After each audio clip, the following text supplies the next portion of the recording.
surprising, but no matter. It means we are ready to get out and get going out on the ball fields here in Vanguard Athletics. We've got baseball starting soon, and that means it is time for softball to get going as well. Joining me today, Head Coach Sydney Lahners in her second full year as head coach, but you've been here a little more as an assistant as well. Welcome, Sydney. How are you today? I'm doing well. How are you? Doing good. Second year, let's wait on that for a moment. Talk about your first year as head coach. You had some up and down success. It was a journey for your team, 27-30 all, 11-13 in GSAC, finished in fourth, but towards the end, something clicked. All of a sudden, your team looked really good as they plowed through the GSAC tournament to capture a trophy. Talk about last year for us. Yeah, last year, as our overall record and GSAC record speaks for itself, it was very up and down, very inconsistent on our half, but kind of like you touched on, as soon as we hit that GSAC tournament, they just seemed to turn it on. So obviously our goal this year is to just be more consistent throughout the entire season, not just when the GSAC tournament hits and postseason hits. And so that's our number one goal, and obviously getting back to the GSAC tournament, but overall just being more consistent as a team and working together. What was the defining moment in that season as you got into the conference tournament? And then after explaining that, explain a little bit about how the team took themselves into the Ashland bracket in the NAIA tournament opening round. Yeah, I think the defining moment for our team was we played our last conference series at Hope. And I pretty much told the team, we just need to win one today and we're guaranteed a spot in the GSAC tournament. And we lost both games. So I had known that we were going to make the tournament regardless. However, they didn't know. And so to really see them, they were following the other GSAC games very closely. And so at that point, they didn't know. They were kind of in this limbo of, oh gosh, we may not even make the GSAC tournament, something that we've talked about all year, and they didn't know if we were even going to be able to play in it. And then obviously we were, and so from there on, they just turned it on. Obviously we were the number 4 seed, but they didn't care. It was just a matter of, we're in the tournament, we're in this, it's a new season. Pretty much everyone's record is 0-0 going into the tournament, and so that's how we really turned a page, and it was almost like we were playing our third season. But then they just carried it. The GSAC tournament was awesome just to be able to be a part of it and watch them play. It was probably the easiest week of coaching for me. They were phenomenal in every asset, and so we had a lot of fun. And then they carried on to the Ashland bracket when we beat Southern Oregon in that opening game. That was kind of like myself and the other coaches, we took a step back. We were like, wow, like we could do this thing, we could go to the World Series. Obviously that's not how things ended for us, but just the overall experience that going to postseason brought our team, you can't match that. That's something that not every team gets in a season, and we were fortunate enough to have that last year, and so I'm excited to see our team this year carry that experience into this new 24 season. Yeah, it was fun. I'm very grateful. Got to go with you guys up for that Ashland adventure. Really cool. The feelings around the team after that win against Southern Oregon in that first game, really cool. So hoping for more of that this year. Mm-hmm. So let's look to this year. We'll start with the new people that are showing up. Who do you got coming in this 2024 campaign? Yeah, so the newcomers, we have 5 true freshmen and then 3 transfers. So I'll start with the freshmen. We actually have 2 sets of sisters on the team now. So we have Mia Adriana, who is just a true utility player.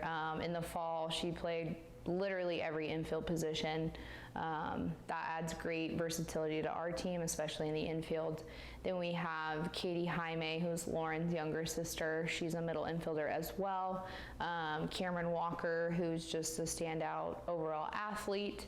Lori Roth, who's an outfielder, and then who will join our pitching staff.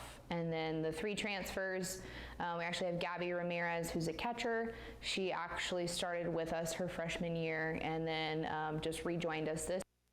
Harley, who back. Yes, also is with us her freshman year, and she just transferred from St. Catherine's. Had a good season down there. So Yeah, she did for sure. And then we have Mia Hernandez, who just transferred from Kansas Wesleyan. So overall, great additions to our team.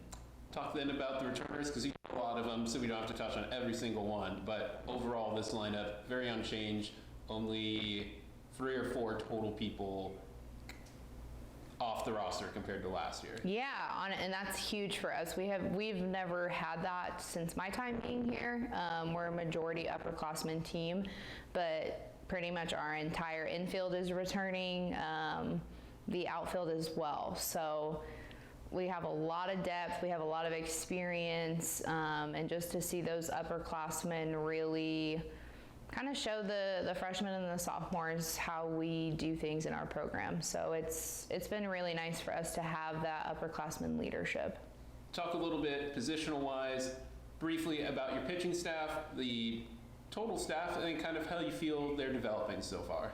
Yeah, so our pitching staff, we have 6, which is quite lofty for a staff, but we have 6 pitchers, led by obviously Bree Williams. She'll be a junior this year, so she's obviously proven herself with her track record.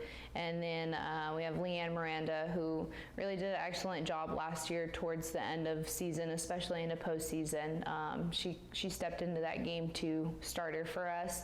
Then we have Mia Portillo, who will be a senior this year, Vanessa Robles, who was a freshman, and then Madi Apatzi, who was also a freshman last year. She's our one left-handed thrower on the staff, and then we have Mia I, who is a freshman this year. So, do you use them more as a staff, hopefully, right? Yeah, that's always the goal.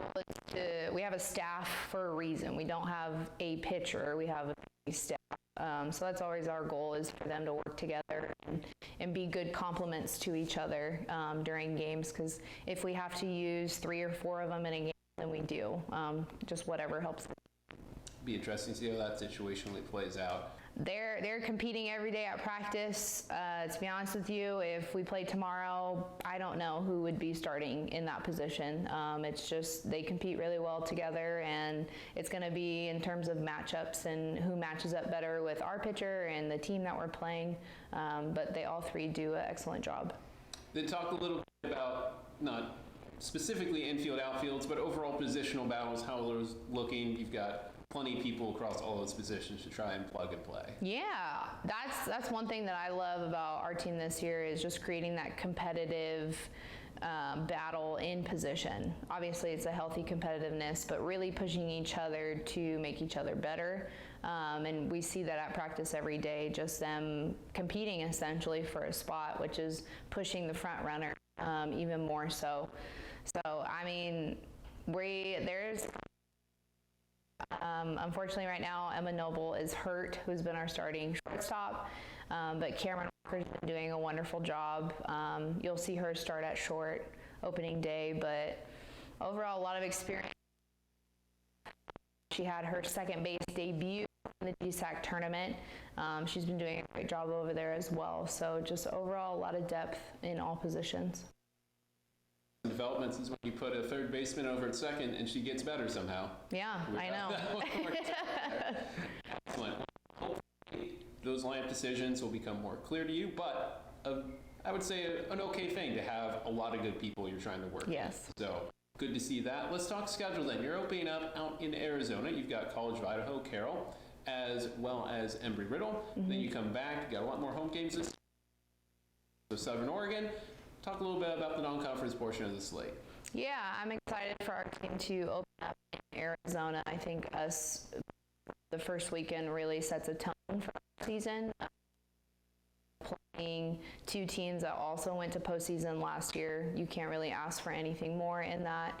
But I'm also excited that we get to play at home more, just allowing our athletes out, and there's nothing like playing on your home field. So overall, we have a great preseason that will really ultimately prepare us well for GSAC. So I'm excited.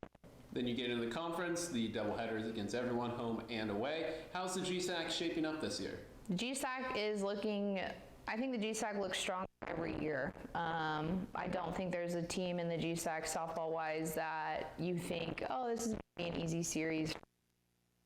competing every single game, every weekend, and I think last year it really showed we all didn't really know who was going to make the GSAC tournament besides Hope there at the end. So overall, GSAC's looking very, very strong. It's obviously our last year competing in the GSAC, so we're hoping to go out with a bang this last year great. What do you envision for this team at the end of the year? What would you love to see happen?